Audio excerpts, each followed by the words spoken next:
ఓటమిని మూటగట్టుకుని ప్రతిష్టను దిగజార్చుకోవటం దేనికని అమెరికా అధ్యక్షుడు వెనకడుగు వేశారా? 48 గంటల్లో హోర్మోజ్ జలసంధిని పూర్తిగా తెరవకపోతే ఇరాన్ విద్యుత్ కేంద్రాలను పేల్చివేస్తామన్న డొనాల్డ్ ట్రంప్ హఠాత్తుగా ఎందుకు యూటర్న్ తీసుకున్నారు? ఇదే ఇప్పుడు $1 ట్రిలియన్ ప్రశ్న.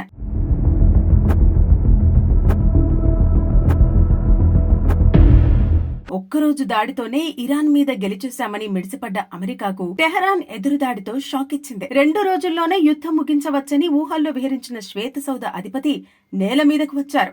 యుద్ధం 4వ వారానికి చేరువలో ఉండగా కొంచెం తగ్గారు. హోర్మోజ్ జలసంధి తెరవాలంటూ 48 గంటల అల్టిమేటం ఇచ్చిన ట్రంప్ మరి కాస్త దిగివచ్చారు. ఇరాన్తో సాగుతున్న చర్చల్లో పురోగతి మేరకు యుద్ధానికి 5 రోజుల విరామం ప్రకటించారు. అమెరికా, ఇజ్రాయెల్, ఇరాన్ యుద్ధంలో అనేక మలుపులు మెరుపులు. ఇరాన్ లో ఓ గౌరవనీయ ఇరాన్ నేతతో చర్చలు పురోగమనంలో ఉన్నాయి. అందువల్ల అమెరికా తన దాడులను 5 రోజులకు వాయిదా వేస్తోంది అని ప్రెసిడెంట్ ట్రంప్ వివరణ ఇచ్చారు. గౌరవనీయ ప్రతినిధి ఎవరన్నది పేరు చెప్పలేదు. కానీ Iran parliament speaker Mohammad Bagher Ghalibaf మాత్రం ట్రంప్ మాటలను ఖండించారు. అమెరికాతో అలాంటి చర్చలేవి జరగలేదని స్పష్టం చేశారు. ఇజ్రాయెల్ సంక్షోభం నుంచి బయటపడటానికే నకిలీ వార్తల్ని ఆయుధంగా వాడుకుంటోందన్నారు. ఏదేమైతేనేం 48 గంటల్లోగా హోర్మోజ్ జలసంధిని పూర్తిగా తెరవని పక్షంలో ఇరాన్ విద్యుత్ కేంద్రాలను టార్గెట్ చేస్తామన్న ట్రంప్ దిగివచ్చారు. 5 రోజుల పాటు ఈ దాడులు వాయిదా వేస్తున్నట్టు తన ట్రూత్ సోషల్ మీడియా ఖాతాలో ప్రకటించారు. ఇజ్రాయెల్ ట్రాప్ లో పడిన Trump Iran supreme commander Ayatollah ఖమేనీని హతమార్చి విజయం సాధించినట్టే సంబరపడ్డారు.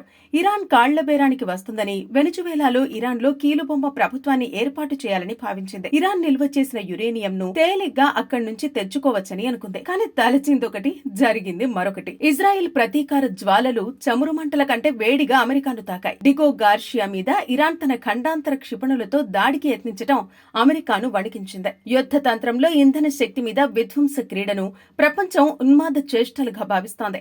పెంటగాన్ ప్రతినిధులే అక్కడ పరిస్థితి బాగాలేదు, యుద్ధ విరమణే శరణ్యమని హితవు చెప్పడంతో ట్రంప్ దిగివచ్చినట్టు కనపడింది.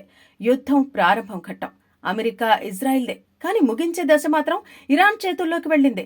48 గంటల అల్టిమేటం ఇచ్చి అమెరికా కాస్త తగ్గింది.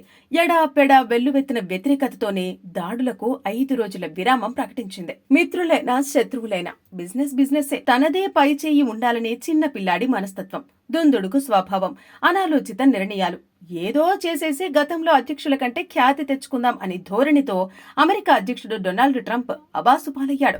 ఇరాన్ అణుకేంద్రం నతాంజ్ మీద అమెరికా, ఇజ్రాయెల్ సంయుక్త దళాలు దాడులు చేశాయి. ఇస్ఫహాన్ అణుకేంద్రం మీద దాడికి దిగాయి. ఖర్గ్ ద్వీపం మీద బాంబులు వేసింది అమెరికా.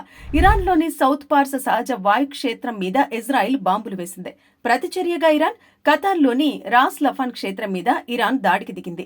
మందుపాత్రలు పెట్టి హోర్మోజ్ ను మూసివేసింది.